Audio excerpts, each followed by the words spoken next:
All right. Let me create a placeholder for today's meeting.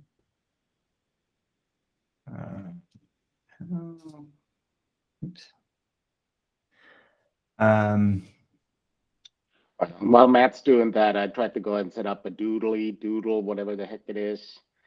It sent me into seizures and locked up my machine. So I was like, all right. It has this awesome habit of basically rotating ads all over. Like you have this little window where you set up the doodle, and then all the way around it, it basically repeats all these flashy ads. And I'm like, how do I make this stop or at least make progress? So I will do that, but I tried, but I had to give up.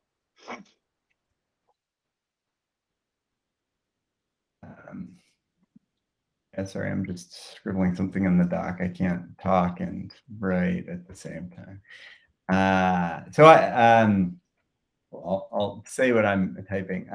So I shared a doc. I know a bunch of people have started to comment on it, and that's the doc I was replying to comments on when I was a bit late. I was just trying to capture some of what we were chatting about last time in sort of pseudo YAML form. It's really intended as a straw man. Feel free to beat it up as you have been, and we can sort of, talk about it and iterate. It's incomplete, right? Sort of taking the list that Jim had talked about, where the CLI is sort of going through these sort of steps of verification and trying to sort of take the pieces of it that we sort of been talking through last time and just try and get something written down that captures, I think, some of the sentiments that we had talked about last time and in previous meetings, as well as starting to sprinkle some examples at the end. They're obviously incomplete because the sort of schema is incomplete, but hopefully it's useful and we can iterate on it. If not, tell me it's not useful, but I'm gonna keep my fingers crossed.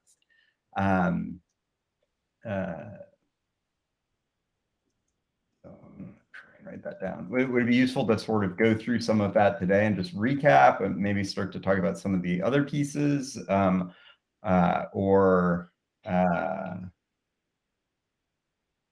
how do you folks want to use the time today? Yeah, I think it would be good to go over and just, I think there's some questions, comments we can discuss. Okay, I will share that in a second. I just want to get a link from the agenda, and I'm still caffeinating. Give me one moment.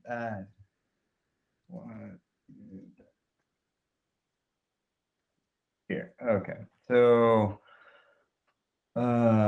paste this here.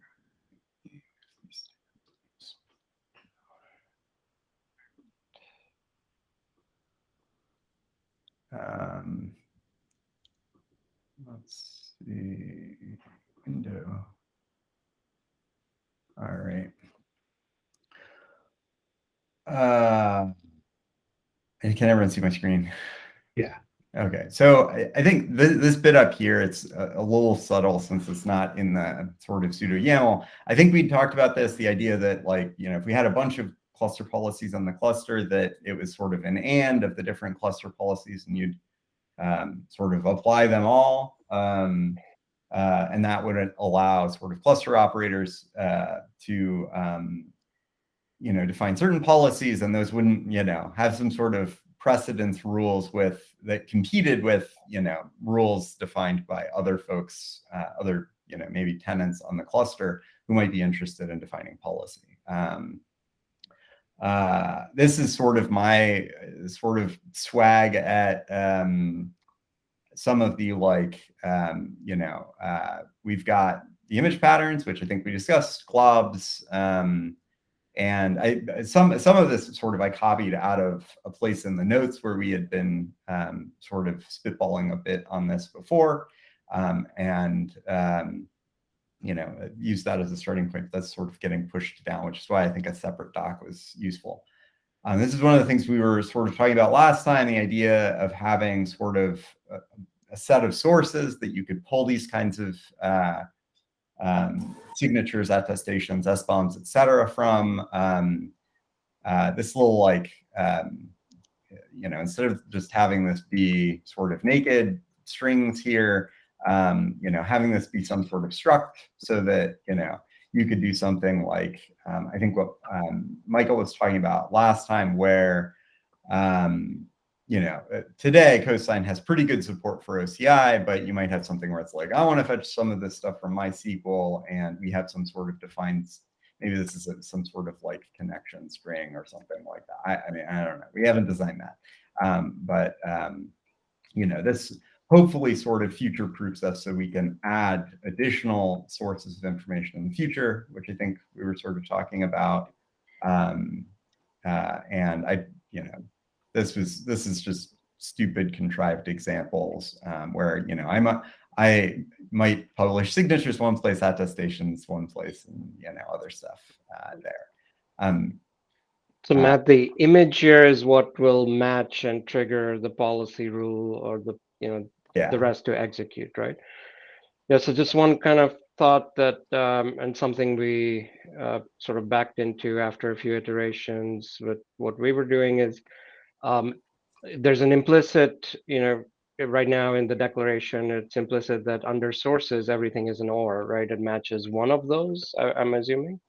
So, I mean, I figured, information would be drawn from sort of all of these things and fed through validation and whatnot, right? So, this is, at this point, this is just a source of information, right? What you choose to do with that information is, up to sort of later,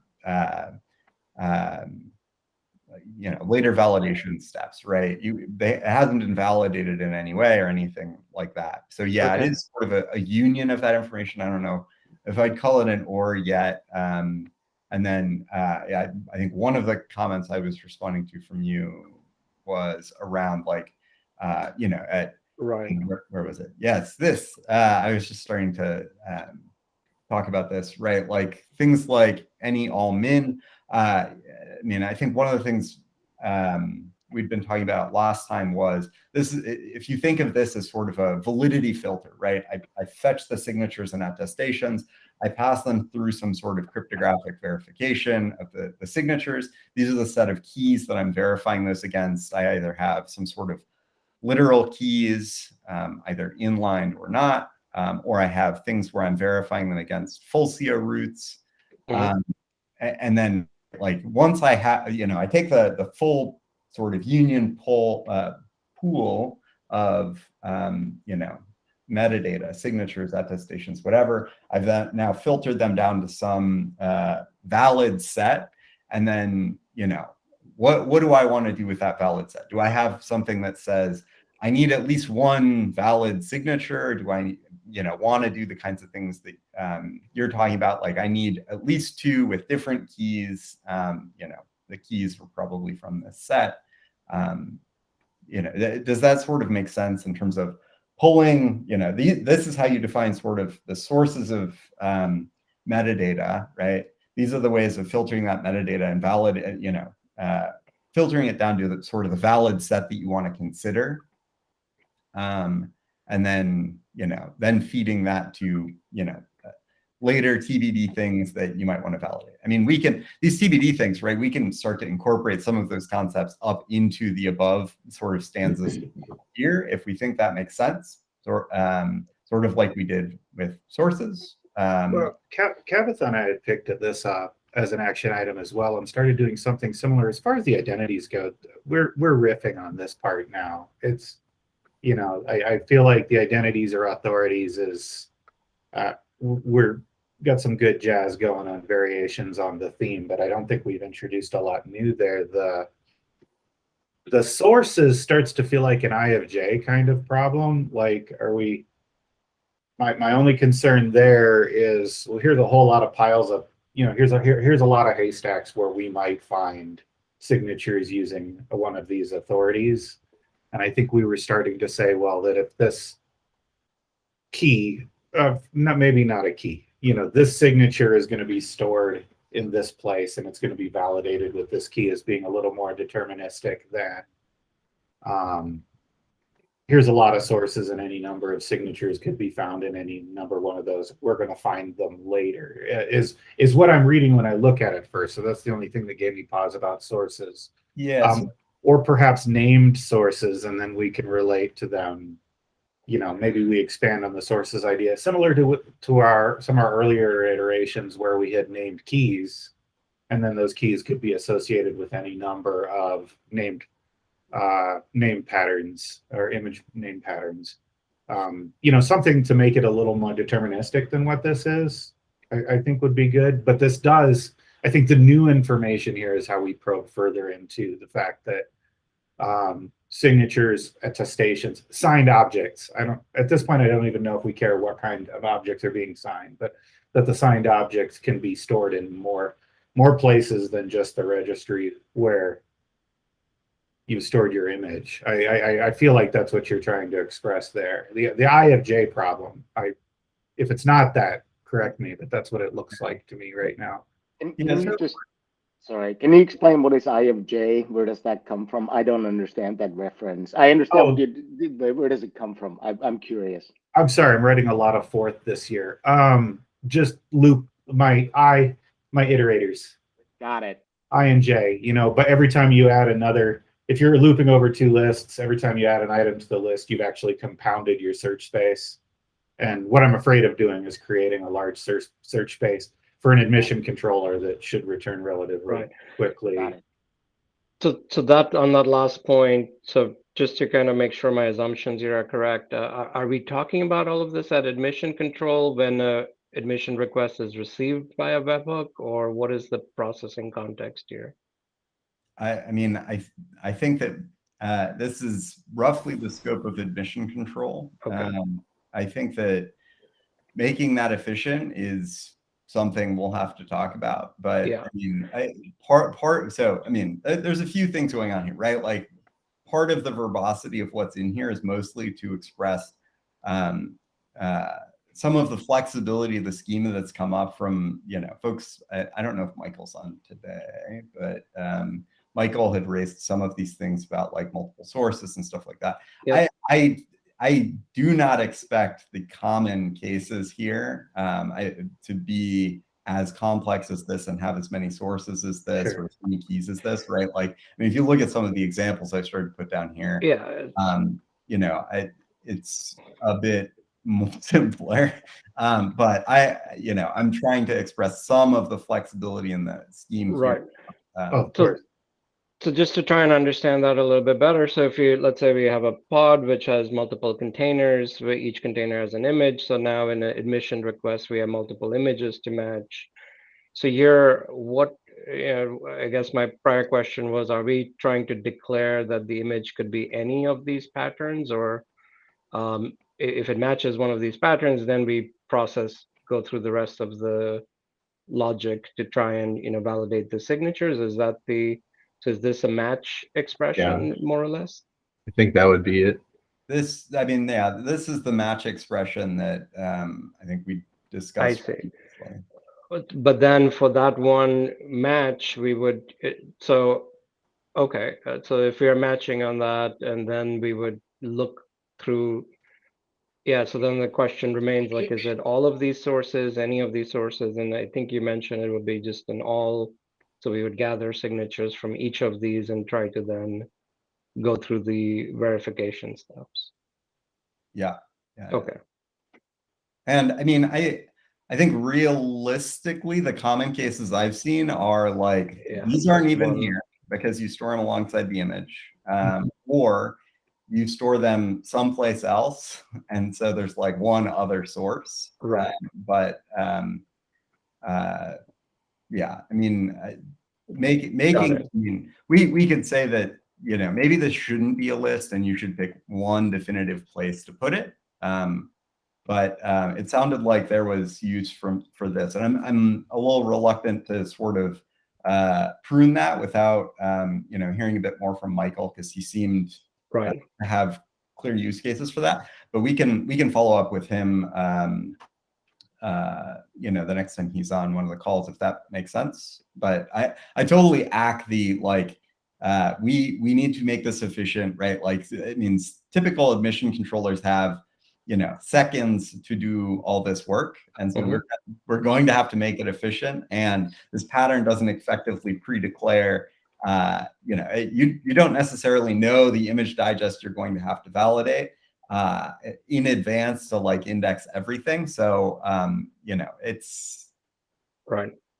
Yeah, and forgive me, I realize all of that's implementation, and we're a ways away from that. But just considering search space, we were though thinking about, and I think we do need to acknowledge that there is no shortage of convoluted ways that users are going to store their stuff, right? So it's anybody's guess where they're going to be hiding and tucking signatures. But at some level, what we were trying, I think, in our examples, to say that, this signature can be found over here, and this signature, that's a little bit maybe more deterministic than that, or these signature files or what have you can be found more specific. So where the location might be, perhaps the location could be stored alongside an authority, is to say that we'll find this signatures for this key over there. But that's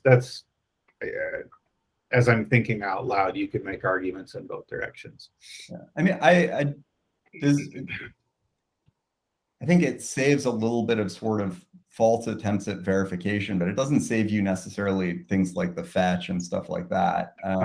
Feels like it could be the more expensive part, depending on the volume of stuff you're fetching. But I think the other thing is, like, we can also decide to sort of find some middle ground here where we make this a list, but we like validate it to be like a single thing for now. And that gives us the flexibility to relax that later and make it a list without it being an API breaking change, because the things that are already singleton lists are already lists. And anything that folks would write now is just something that they couldn't have been writing before. So it's not really a breaking change to, say, and we might not bump it to, as many things as you want. We might bump it from like 1 to 5 or something like that. But that's something we can do to, future-proof this a little bit, like we're doing with inserting this kind here without a concrete sort of second use case to pursue. Does that make sense? It does. Yep. I'll just add a note about that. Would it be totally wrong just to allow for distinct cosign repositories both to be defined in this like images patterns object as well as in the authorities object itself? So it's like a given authority can store its signatures in this repo, and like in general we might also want to check this other repo. Does that make sense? I'm not sure I completely followed that. Can you repeat it? So as in, if we're looking for a signature created by a given authority, we can also define, a new source for their signatures in the authority. Okay, yeah. So you're saying down here, have some for the source. Yeah, I mean, I think that if that's how folks are going to be holding this, I think that that's another way of expressing it. I mostly wrote this down because that's sort of what we were talking about last time. And I'm proposing just allow both. So let's see. So it's like, so it's like for a given image and a given authority, you just do the union of those two sources, and that's your search space. So in the authorities, we would say something like, okay, this is going to get complicated. I mean, that's why I'm wondering if it's a terrible idea. Well, I just want to write it down so that concretely, we are talking about the same thing. So it would be something like this, where in an authority, you could also specify a source for, metadata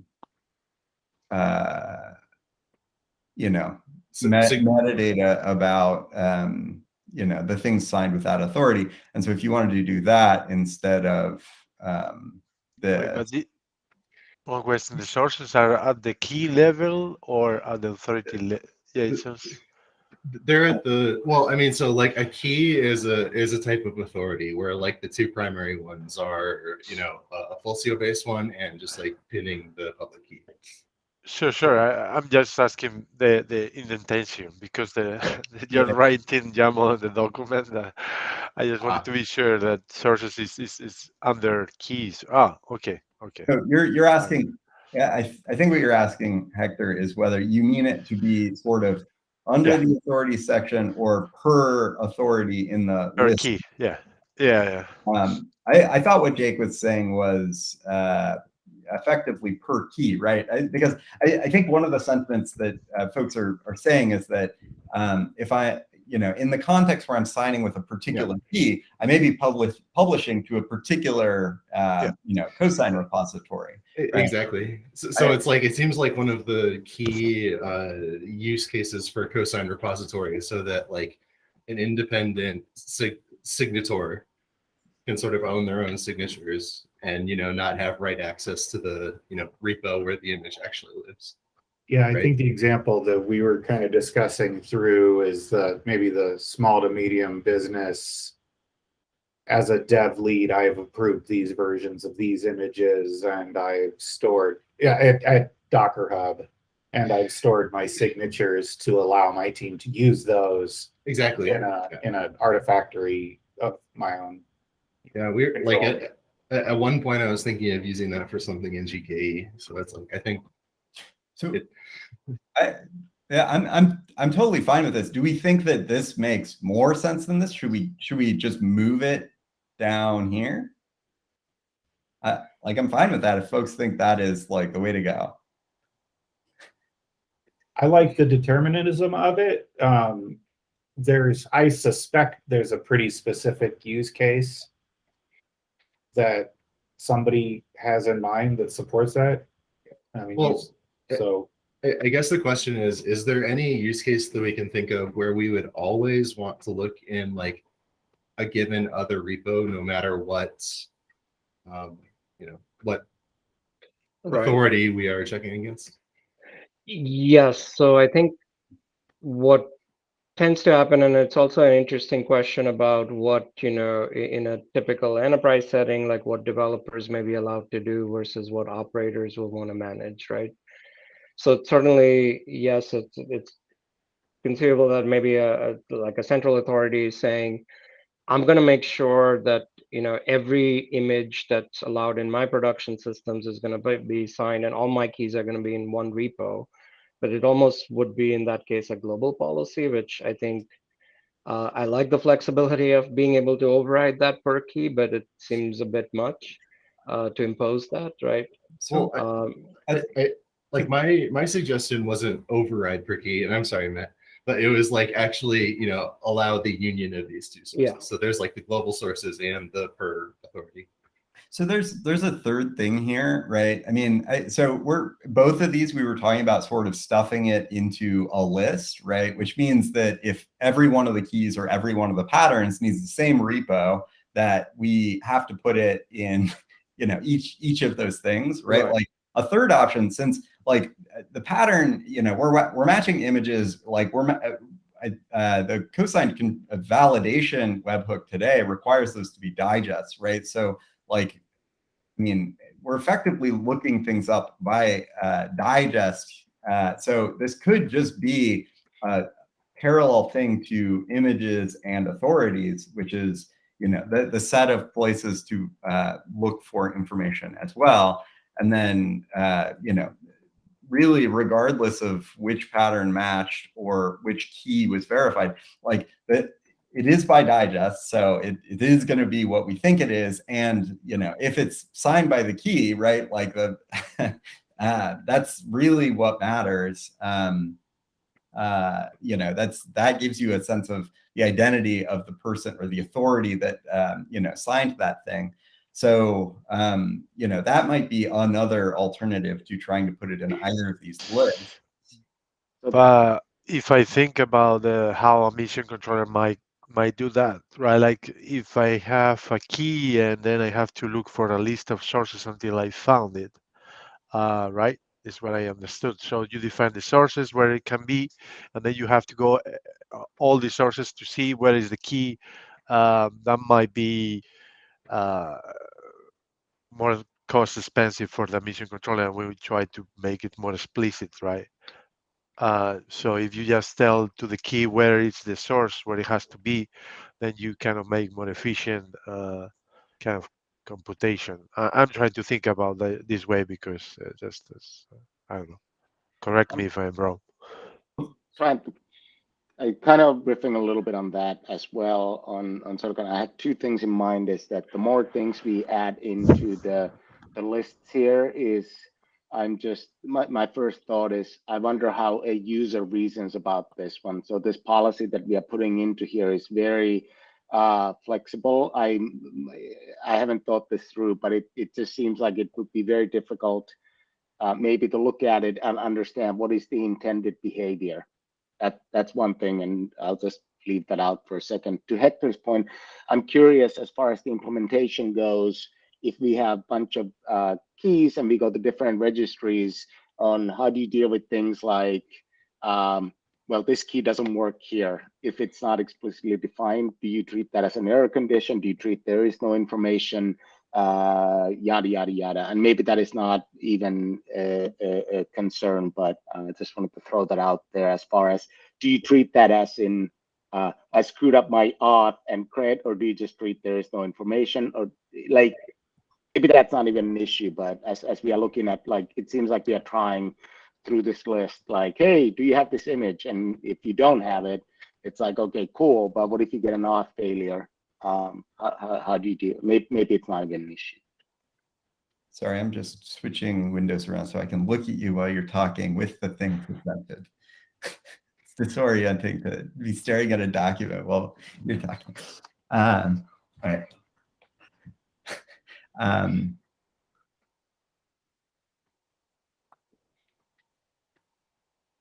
So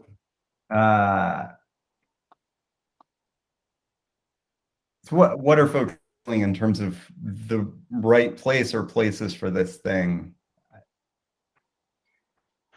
I personally will leave the sources as part of the key, right? Like you just let the user to be explicit where the key must be search, and I think maybe make more sense to have it on the top level, as you mentioned, but then you just want to make efficient search, and if they are not efficient, is because the customer put at least 20 sources to search for a key, and you fail to find it in 19 sources, right? Something like that. Are we talking about where to find the key or where to find the signature? Signature. Well, I was I under mean, the impression it was where to find the Metadata. signature. yeah. Okay, just so I'm clear. I mean, so I'm, in terms of the search space, I don't know that it would reduce it too much, because you know, having it here is a little bit chicken and egg, because you've got to go you know, actually look up. So I mean, we have a pattern come in, it matches, right? And I have some digest, right? So okay, I need to do admission control. I have a list of keys. For each of those keys, I need to go look up the set of metadata associated with that digest in each of these sources and fetch that before the key even becomes relevant. I think one thing I like about this is that I don't waste a lot of time validating signatures against keys that they won't validate against, because they're not from the same repo. But that fetch still, I think, needs to happen before the key can act as a filter on that repo. So I think this is nice in that it might reduce the amount of like false verifications we need to do, but I don't know that it reduces the actual search space. So, but if folks are happy with this, I'm happy with this too. We can sort of move on to other aspects of this. Yeah. Anyone want to beat up on this? I'm cool with this. Okay. So one other thing I wanted to talk about, we've been actually talking about this as a keyword, but I don't want to take it sort of for granted just because folks are using the word. So I word in there for authorities. I sort of pulled it out of thin air. We've been talking about identities, and we've been talking about keys and stuff like that. I use the word authorities because last time we were talking about just doing the cryptographic verification and not adding stuff in here for the full CO path that actually checked some of the like identity metadata. And so it felt wrong to call this identities because it's not really the identities, but it is the authority that's signing some of the identity stuff in the full CO case. Or in the a key is sort of a degenerate authority in the same way as it's sort of degenerate identity, right? It's an anonymous identity in some sense, and it's sort of a unit authority in the other sense. So are folks cool with that sort of word? Do we want to bike shed at all on that, or do folks have any sort of better alternatives? We think it conveys what we want to express in terms of keys and other things. Yeah, that was a comfortable conversion for me. Not a big deal. Okay. Yeah, it seems natural there. I like it. Philosophically sound. So more sort of naming bike shed. For the sort of two variants that we had in here, the full CO path and the key path. I just went with key and full CO. Hey, Michael. I don't really like using the full CO keyword here. I mean, it's accurate. Oh,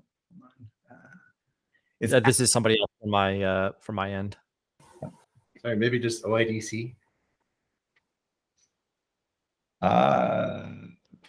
So it's like yeah, that could work. I do worry that a little bit that OIDC is more biased towards identity and not towards the authority aspect of it. But actually, did I? Here we go. Here's my.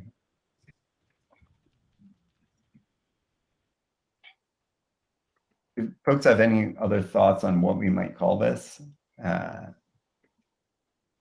I worry full CO is a little too inside baseball, and for like the folks who are using this, like needing to know what a full CO is in order to, consume this feels. Do you get where I'm coming from? If we wanted to be really, smart customers, we would just call it keyless. I was thinking the same thing. I think because that's the use case users will think of, right? Give up, Matt. I kind of like it, but I mean, it's kind of the sort of branding that we've been going for with like what that flow is, and I like it more than full CO. I guess it has more sort of brand recognition, if you will, than full CO will have. But does it otherwise describe a class of problems? Do we see full CO competitors sneaking in here somehow? Or is full CO alternatives, full CO analogs slipping in here somehow? Like it gave me pause as well. I was like, well, full CO, meh. But well, I can see like alternative to key types, maybe cert, some kind of other cert. I don't know. Like fundamentally what we need is a public key, and there's multiple ways to get it. Well, so I made a comment on that as well in one of the things. I don't know if anybody responded, but it was basically that I think from there we just need don't we just need the cert or the public key? I forget what we get. I yammered something in there. I'm gonna put keyless in here for now. Yeah, there. Right here. So we only need so we need the root cert. Oh yeah. So I think your comment was that we could put in the API path or something for like getting the signing cert. If it's a URL for just like if it's a public key, I guess, or the cert, and therefore there's nothing secret about it. If that is just a URL for fetching it. It could also be a file : / yada yada yada if you want to bake it in there. If you want to fetch it from somewhere, it could just be a URL. Like my point was, why do we need to bake in a knowledge about Fulcio as in a thingy? What makes Fulcio specific? That was my question. So this would be the, but what you're suggesting is we would actually bake in the like API path to on Fulcio to get this cert. So get roots or whatever the open API path is, right? Well, if my assumption is correct, which is that the only thing we need is just the root certificate of an entity that has signed it, then it seems like there's no knowledge about Fulcio. It's like, yeah, it's over there. And if it happens to be mounted as a secret config map, whatever else, then it just becomes a file / blah, blah, blah, and you can go and mount it if you want to, or you can fetch it from Jake's machine. Yeah, I was a little more worried about this inside baseball being forced on users than even the name Fulcio. But well, and you might want to decouple the mechanism for getting the key from where Fulcio exists, right?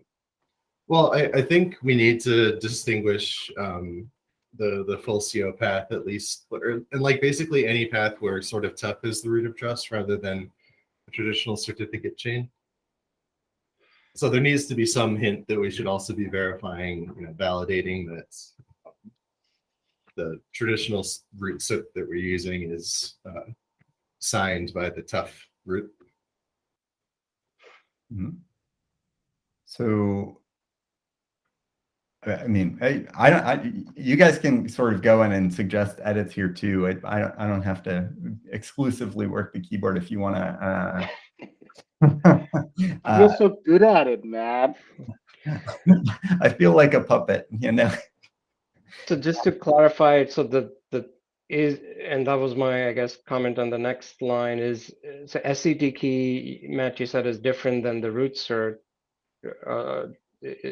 Yeah. But is that the only thing we need for? So I guess my understanding of Fulcio is not advanced enough to know what SCT key is there, but I think so far what we're seeing is you need the root CA, obviously for Fulcio, and that needs to be part of the policy. And yeah, so basically what Fulcio is going to do is Fulcio is going to go ahead, and when it returns a signing certificate, it also gives you an SCT, which is a signed certificate timestamp, which basically says that it has been written to a transparency log. In the case of Fulcio, that is the Google's CT log, the Google, I can put a link into it. But the point is that when you get back a cert from Fulcio, you also get the SCT, and you should verify that, because otherwise Fulcio could just say like, oh yeah, I added into that thing over there. Wink, wink. So you should verify that SCT when you get it back. And those two things are different. I think in our case, in the public instance, and Jake can correct me if I'm wrong, but I think they have the same root of trust. But that is an assumption that is not something that I think should be baked in. Got it. So, but is this something that Cosigned should verify? Like Cosigned does verify it, and we did add some code into Cosigned to go ahead and decouple the two. And that's sort of kind of when I found out that I think, and Jake can correct me, but I think they're rooted at the same trust as it is today. But we added support for being able to decouple so that you can go ahead and write to a different CT log. And in the traditional CA cases where people do these, they actually write it to multiple CT logs. And today, Fulcio only writes to one. So there's an issue open on sort of kind of like, do we want to at some point support writing to multiple CT logs as well? In which case, this might have to be a list. Got it. And so one last point, sorry, and one more thing is it sure would be nice if there was an API endpoint where you would go in, just like we can from Fulcio fetch the root cert, if you could also go ahead and go to CT logs.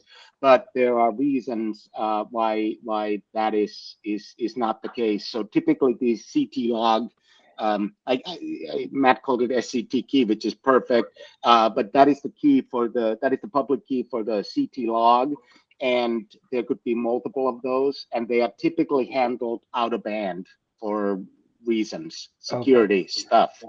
So and this is something that we can configure for Cosine today, like when we're using keyless or the full CO path? You can with the code. Sorry, there's a environmental flag for it. So you can verify that, and I'd be more than happy to point you to it. Okay. Yeah. Cosine, yes. I don't think we were talking about this a bit the other day. I think cosine verifies this. I don't know that. I think we were talking about this in the context of chains, and so I suspect that chains suffers the same problem as cosigned the admission controller here. So the library we are using for verifying SCTs comes from a package that's fundamentally incompatible with running in the same process as Kubernetes controllers. So there's some disentangling we're going to have to do to support this at all. And it's sort of fundamental to keyless verification. And it has to do with Kubernetes forking glog, because the library we're using uses glog, and Kubernetes forked klog. They define the same flag. So if you link both libraries, you have a real bad time. So we have to disentangle that to get SCT log verification anywhere, or fork that library. And that library, it introduces dependency hell. It's like 500,000 lines of code. So it would probably behoove us to improve their dependency hygiene anyways, or fork it and maintain our own little thing to do. Just redirect it to dev null. Just. I looked at the bit, and it looks like this. It basically, if the key doesn't sort of kind of match some, I'm using incorrect terms here, but if the key doesn't meet the certain criteria, it doesn't have enough bits or something like that, it basically logs a warning, and I think that is the root of all problem. But then I got sidetracked to do something else. But you're talking about glog, yeah. Yeah. So just for the verify SCT, I think those two lines are there. If it basically gets the RSA key and it doesn't have enough bit, it's like, all right, that's good enough. But I'm gonna put it in the logs that nobody ever looks at, so we can say, yep, well, we took care of that. And the same thing for the elliptical, something about, I can't remember what it is. So it might just be that we remove those lines, fork it and remove it, because forking is fun. All right. So so then, do we need a separate entry here for the root CA? So the intent. Yes and no. I think that there, like expressing keys in terms of something inline or via something like a ref. There's actually something else we should talk about there. But I think that for air gap situations where your cluster can't necessarily hit the full CO root, you may want to express the root inline. I don't have an example of that here, but we should talk through that. What's in here with the URL, the intent is that you would use the URL to fetch the CA, the cert from the actual get root endpoint. There is an endpoint for that. What Ville was saying is there isn't an endpoint for doing the same thing for the CT log. So we may want something where you can just have the endpoint and fetch the verification stuff you need from the API, the full CO API endpoints, or for situations where the actual full CO endpoint itself is inaccessible, you've inlined the keys either in secrets or in this object, the verification keys, right? So not secrets per se into this itself. But the two things I believe you need are the full CO root CA and the SCT verification key. So those are sort of the two bits of information. And then there's a bunch of variations on how we encode those. And one other thing I'll throw out there in terms of other forms of keyless, right? We could say, you know, Fulcio is an API. Other forms of keyless might be able to just sit behind the same API and not be Fulcio, but Fulcio compatible, registry style. Or, you know, in the future, what we can do is we can introduce something. VS Code's much better at indentation. All right, so we can do something like have type Fulcio, which is like the default. And then folks can introduce other types if we want to introduce native support into here, Right. for other types of keyless.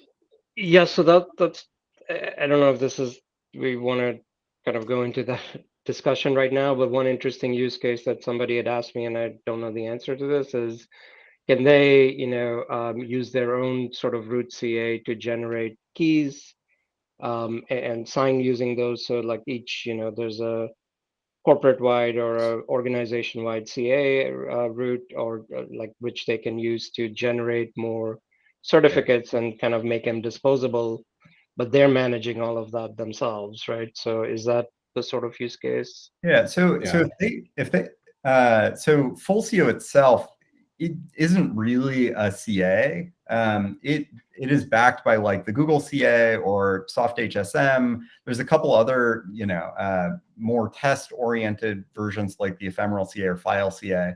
And so what if there are other types of like, you know, CA you know, product that Fulcio should support as backends for the actual certificate authority stuff, what they could do is operate their own Fulcio and configure it to point at the CA they already have for the actual certificates, and that should work. Yeah, it's like a wrapper around whatever CA you want to put underneath it. It's just aware of containers and like, actually, isn't it? Is it?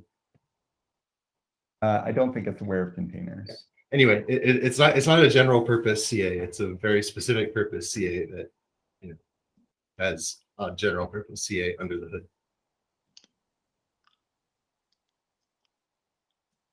Just writing some notes for myself. I'll try and encode those two pieces of information and whatnot better in the schema. If folks want to talk about any more aspects of some of the keyless stuff, Well, I guess now I go back into the fact that if we do use Fulcio, then I think with Fulcio, you always will want the endpoint and the SCT to go together. And then there will be the one where is for things like enterprises where you might not have an SCT. I don't know if that's an assumption. I would like to hear more from Jim and on sort of kind of those. I would assume in those cases you will just have the roots, or do they get inserted into some kind of transparency log as well? So I think what you're saying is the equivalent of having something in here like our skip SCT verification in Cosigned. I'm saying that This. No, I'm saying that I do think that we want to go ahead and make sure that everybody who uses Fulcio also verifies the SCT. Oh, okay. So therefore, we should force it. Well, we should make sure that if you specify a Fulcio, that you always must specify the public key for the SCT verification.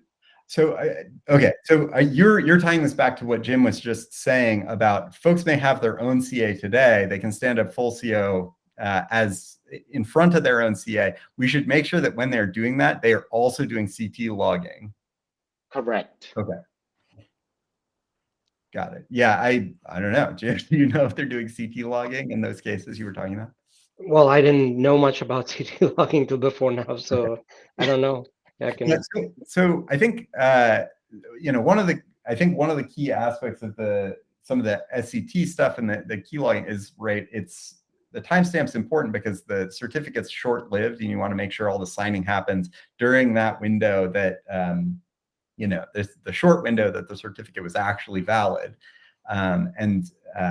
So it's important, but it's something that is sort of important in the way we hold, you know, normal CAs because we're provisioning such short-lived things. So it might not be something their CA is doing today because they may be holding it very differently. And so in order to use it for keyless, and in addition to standing up full CO in front, they may also want to start to do CT logging. Did I say anything wrong, Vili?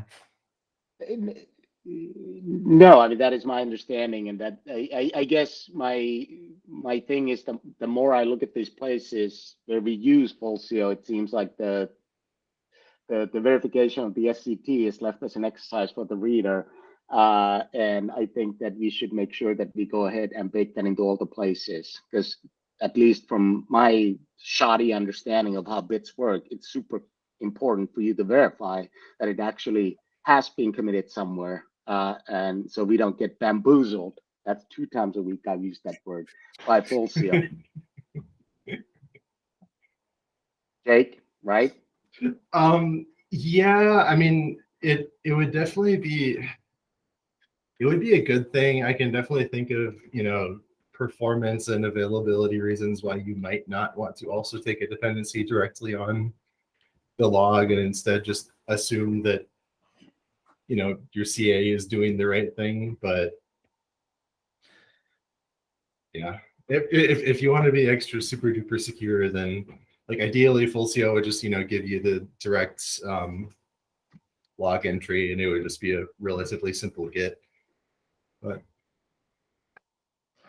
okay, well, I'll try and improve this section a little bit to capture those 2 things for next time. And in terms of the form of doing these, I'll probably align them with some of the stuff with key above. I was going to say we should talk about the key stuff, but we've got 3 minutes left. So there's a bunch of stuff in the key section. I don't know if we want to talk about the name key, whether there's something better there, but I had inline data. This is the verification key, so hopefully nobody's too worried about that. The bit up here is probably more interesting to discuss. We've been talking about key refs here. As I was writing this down, and I have a comment here about sort of thinking out loud about some of this. I think a key ref could be fine. And I think we've been talking about that as a vehicle for integrating with KMS systems, which I think someone had a comment I did not yet reply to. I think it was Hector had a comment I hadn't replied to about that. One of the concerns I had as I was writing this down is if we have on a cluster scoped resource, something where I am allowed to have secret refs, where those secrets could live in any namespace, right? The RBAC profile is our controller now needs secret read access to any secret on the cluster. And so this is now root on the cluster, and folks may be creeped out by that. And so that's the reason I sort of bias towards config map ref here, because being able to read config maps and config map, since it's again public data, it's less creepy. But at the same time, I realized after I'd written it down that may break the whole KMS thing. So something for folks to noodle on. I think one other good point that Vila had brought up was that you could just have something where you say these secret that's secret refs, but the secrets have to live in the cosigned system namespace. That's something that I think we could potentially do, but I'm curious what folks think about this, given the various constraints I've listed, or if there are more constraints that y'all have in mind.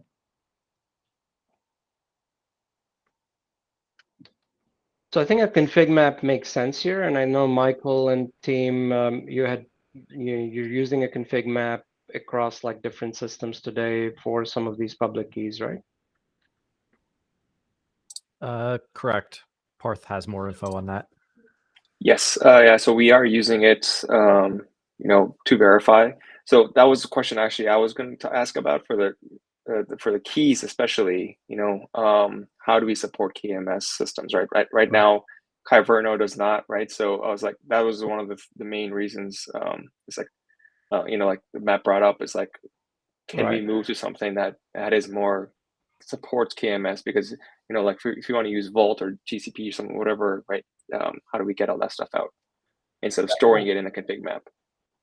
And I get your point, right? I get the point that you're saying, like, oh, it needs access to every secret in the cluster, and then a config map, I think it's an easier pill to swallow, right? But yeah, Right. So would it make sense if we constricted it just to the point where it gets evaluated, aka cosigned namespace? So I mean, if we don't have to go ahead and give you access to all the secrets in all the namespaces, but if we could restrict, like, would that be a usability nightmare, or would that be doable? Because you're basically saying, well, my keys are needed over here. So it's fair. I mean, I have seen many other systems. I don't know if Flux or some others that they require certain secrets to be, or config maps to be in the same namespace. Otherwise, yeah, Right. you will be the responsible to add more permissions than is on your side. Yeah, I think it would be interesting to discuss KMS more because, again, like Parth mentioned, we haven't been able to get this working with Kyverno, and we've tried workload identities, which seems like most cloud providers and others are moving in that direction. But yeah, maybe we can discuss either offline or in our next session. Okay, yeah. So